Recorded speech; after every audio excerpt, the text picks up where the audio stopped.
Welcome to Doug in Exile.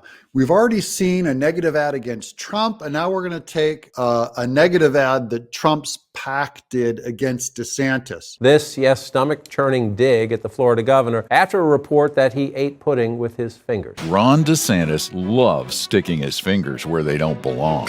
And we're not just talking about pudding.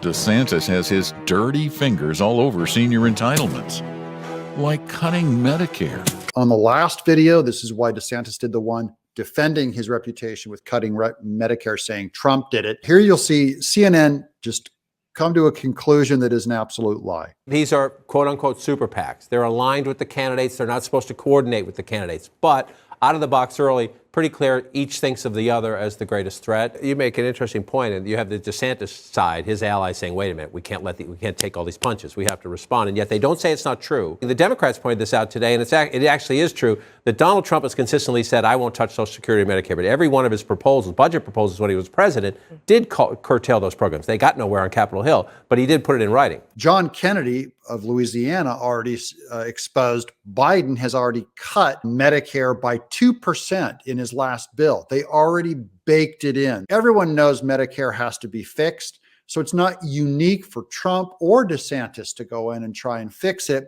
but CNN will always only bring up that Republicans are doing it, and that's something that Karine Jean-Pierre, the diversity hire, has said. It's not true that it is uniquely Republicans. We cannot get distracted. That's a word a lot of Republicans are starting to use about Trump. Again, they don't want to take him head on because they know the history. That's often dangerous. He's right that Republicans don't want to go after Trump. To argue with Trump is to lose. Well, the Trump indictment that is part of the quote-unquote distraction argument from DeSantis and others has helped him raise a boatload of money, $15.4 million in 2 weeks, just after the indictment. Money matters in politics. This is also false, though, because what really matters is what the voters think. Remember, Jeb Bush outraised every of the Republicans, and Trump just smeared it, took away his $120 million like that. I'm Doug in Exile.